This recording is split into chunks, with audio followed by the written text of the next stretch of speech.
Hello everybody, welcome back to the channel and welcome to this new project, which is a rubber powered peanut scaled Pilatus PC6, one of the Harold J. Towner models from downloaded the plan from AutoZone. So this is a civilian aircraft and it's going to be rubber powered. It's quite small in wingspan, and that's maybe also one of the advantages. Then there'll be space to store it then afterwards. I think the build should be quite straightforward. It's going to have complications, especially in the nose section. There's going to be some complications where a card needs to be used. Of course, also the landing gear, and then also figuring out how to put the wings together and get the dihedral and all these things. As you can see, it's quite a small plan. We've got here some instructions also, and here some views from the front and also the tail. It has also some interesting end plates that I have to also put together, and also the design for the canopy, for the glass canopy.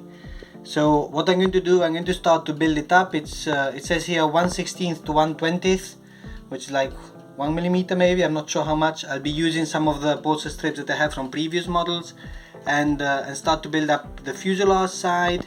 Then once the fuselage sides are built up, I'll connect them and then go ahead with the wings and the engine mount and the motors and things like that. So this is the beginning. Let me start to build up the fuselage. Probably, I think the fuselage is where I start this time, and I'll show you what I have.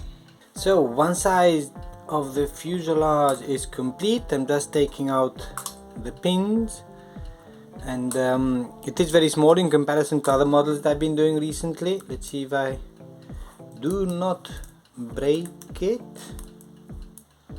It's stuck. That's the point of using the plastic. Let's see if I can stick it there. With a bit of a ruler, and here we have one side of the fuselage of the turbo porter. And what I'm doing, I'm using these strips of balsa from one of the Guillos. I think it's from the Chipmunk, reusing them. I think it's a little bit bigger than maybe initially intended, but it's anyhow quite delicate, so I'm happy that I used them, because if it was smaller I would probably break it. So next activity will be then to repeat this one, do another one.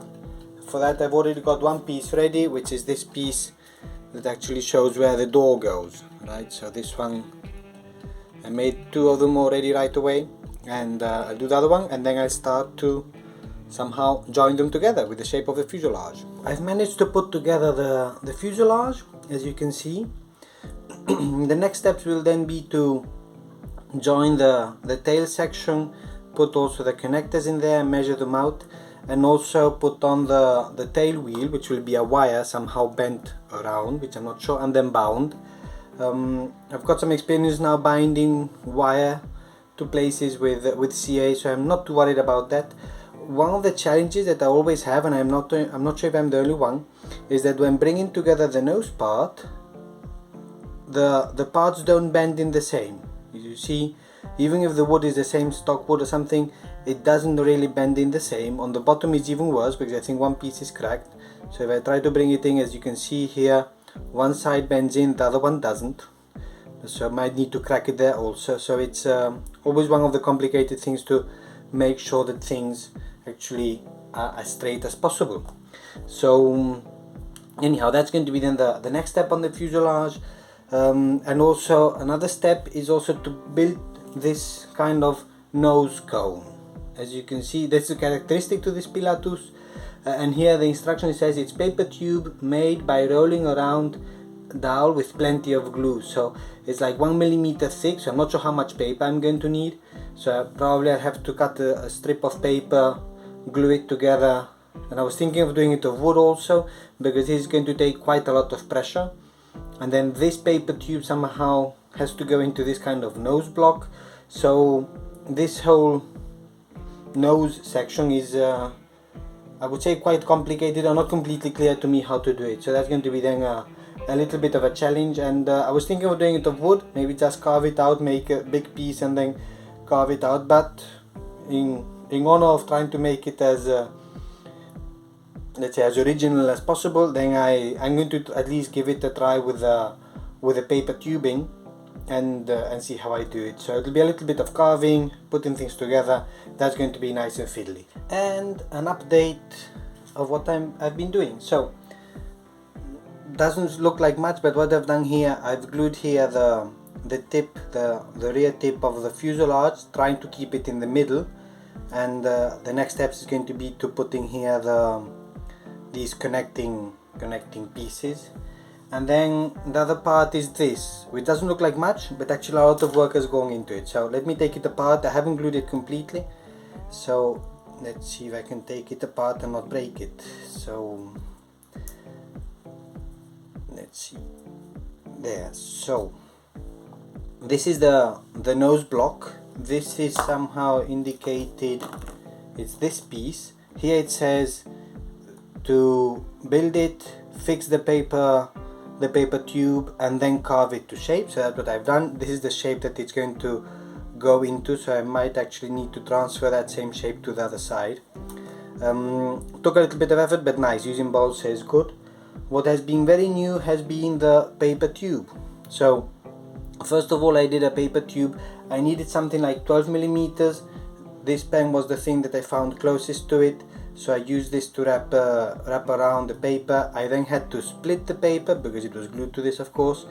I put a little piece of wood in it, and then I wrapped more paper around. So this made the tube that goes somehow like this. And then I have to glue it. I still haven't glued it. And then this other little piece. So this is 1 millimeter ply. This is I think 3 millimeter balsa to make the plug, and I've used in here a piece of a pop rivet. This is a pop rivet, and I've only just glued it so it won't be completely solid, and this goes in like this. So that's kind of the nose piece. What's going to happen then, this is going to be then carved down somehow to shape, so that it's got somehow the shape of the nose. The next step is what I have to do is to glue this somehow together in here. Then you can see it in here, and this is where I say the challenge comes, that the wood doesn't bend in the same amount from each side, so I've got to be really careful how I do it. I'll probably then fix it also to the plan and let it dry overnight. I've marked the spots where I think it has to go, so that's going to be then the next challenge. So let's see what that looks like before I continue with other parts of the fuselage. So let me wrap up this chapter, because if not it's going to take quite a long time. Just completing a little bit of the rear fuselage and starting also with the nose part, which here it's indicated to put in solid pieces and then carve to shape. I find out that the solid piece is actually quite big. This is a full 6 millimeter, that's 1/4 inch thick balsa, but I will be carving it down significantly. So basically it has to come down, so here it'll be like even less than those 6 millimeters. It'll be down to 1 millimeter. So I've got a lot of carving to do to give that shape of the nose. Also this will have to be carved, and also the top will have to be carved. The next challenges are going to be the landing gear. Probably do it then on the next chapter, maybe then the rear landing gear and the main landing gear, and also then I might install the rubber motor already in, because then the next step is going to be to put on the top of the cowling, which there's some formers for that, and then also some sheet balsa. Let's see, that's going to be challenging. I might do it in strips, and then the canopy and things like that, and then I'll go on with the wing. So still actually quite a lot to do. Even if it's a small one, it takes quite a lot of effort, but that's also the fun of it. So next steps will be the shaping. Once it dries completely, will be the shaping and the carving, and continue with the shaping.